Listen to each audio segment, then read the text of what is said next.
Rapido bike book செய்து பணியாளரிடம் ராணுவ வீரர் என கூறி நூதன மோசடி. என்ன நடந்தது?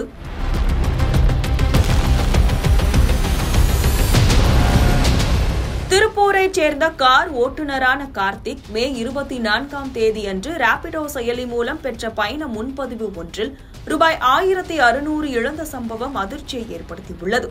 தன்னை ராணுவ வீரர் ராஜேஷ் என அறிமுகப்படுத்திக் கொண்ட ஒரு நபர் திருப்பூர் அரசு மருத்துவமனையிலிருந்து ரயில் நிலையத்திற்கு செல்ல முன்பதிவு செய்துள்ளார். கார்த்திக் ராஜேஷ் குறிப்பிட்ட இடத்திற்கு சென்றபோது ராஜேஷ் தனது மனைவிக்கு பணம் அனுப்ப வேண்டும் என்றும் அவரது கைபேசி செயல்படவில்லை என்றும் கூறி கார்த்திக் மூலமாக பண பரிமாற்றம் செய்ய கோரியுள்ளார். மேலும் தான் கார்த்திக்கின் வங்கி கணக்கிற்கு ரூபாய் 2500 அனுப்பியுள்ளதாகவும் அதிலிருந்து ராஜேஷின் மனைவிக்கு ரூபாய் 100 அனுப்பும்படியும் கேட்டுக் கொண்டுள்ளார். இதனை நம்பிய கார்த்திக் ராஜேஷ் அனுப்பியதாக கூறப்படும் குறுஞ்செய்தியை பார்த்துள்ளார். அது ஒரு தனிநபர் எண்ணிலிருந்து அனுப்பப்பட்ட போலியான குறுஞ்செய்தி என்பது அப்போது அவருக்கு தெரியவில்லை. அவர் தனது மனைவியின் எண்ணுக்கு ரூபாய் 100 அனுப்பியுள்ளார். பின்னர் மேலும் பணம் அனுப்ப முயன்ற போது அவரது வங்கி கணக்கில் பணம் இல்லை என்பது தெரியவந்துள்ளது. ராஜேஷ் இதனை அறிந்ததும் கார்த்திக்கின் வங்கி கணக்கில் ஏதோ சிக்கல் இருக்கலாம் என கூறி வேறு யார் மூலமாகவோ பணம் அனுப்பும்படி கேட்டுக் கொண்டுள்ளார்.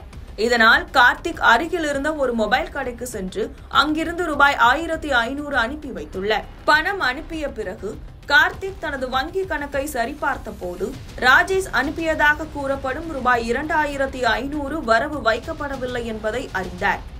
தான் ஏமாற்றப்பட்டதை உணர்ந்த அவர் உடனடியாக ராஜேஷை தொடர்பு கொண்டு பணத்தை திரும்ப கேட்டுள்ளார். ஆனால் ராஜேஷ் உடனடியாக அழைப்பை துண்டித்துவிட்டு அதன் பிறகு கார்த்திக்கின் அழைப்புகளுக்கு பதில் அளிக்கவில்லை. இதன் மூலம் கார்த்திக் 1600 ரூபாயை இழந்தது உறுதியானது. ராணுவ வீரர் என கூறி ஓட்டுநர்களை குறிவைத்து நடைபெறும் இதுபோன்ற மோசடி சம்பவங்கள் சமீப காலமாக அதிகரித்து வருகின்றன. பொதுமக்கள் இதுபோன்ற போலியான அழைப்புகள் மற்றும் குறுஞ்செய்திகள் குறித்து மிகுந்த எச்சரிக்கையுடன் இருக்க வேண்டும். அறிமுகமில்லாத நபர்களுக்கு பணம் அனுப்பும் முன் தகவல்களை முழுமையாக சரிபார்க்க வேண்டும்.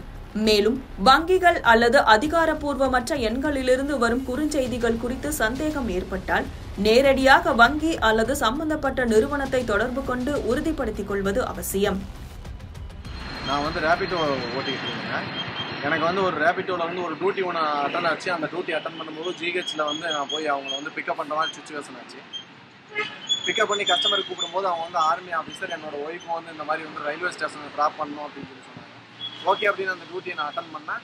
பட் அவங்க ஒரு எமர்ஜென்சி ஹெல்ப் அப்படின்னு சொல்லிட்டு என்னோட அக்கௌண்ட்டுக்கு அவங்க பணம் ஒரு 2500 அனுப்புகிறேன், நீங்கள் அந்த பணத்தை ரிட்டன் ஒய்ஃபுக்கு எடுத்து கொடுத்துருங்க அப்படிங்கிற மாதிரி இன்ஃபார்ம் பண்ணாங்க.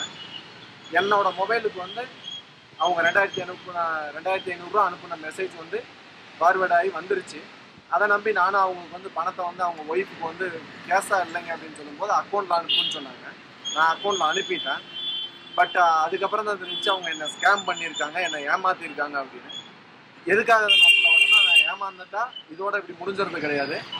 வேற யாரும் இந்த மாதிரி அடுத்தவங்க என்ன சொன்னாலும் அந்த மாதிரி நினச்சி ஏமாந்துட வேண்டாங்கிறதுக்காக தான் என்னோட பதிவை நான் பதிவிடுறேங்க. ரேபிடோல இருந்து உங்களுக்கு பணமோ மற்ற விஷயங்களோ வேலையை தவிர வேற எது சொன்னாலும் நீங்கள் அதை எடுத்துக்காதீங்க. இது ஒரு அவேர்னஸ் வீடியோ தான். எனக்கு இந்த அமௌண்ட்டுக்காக நான் சொல்ல கிடையாது.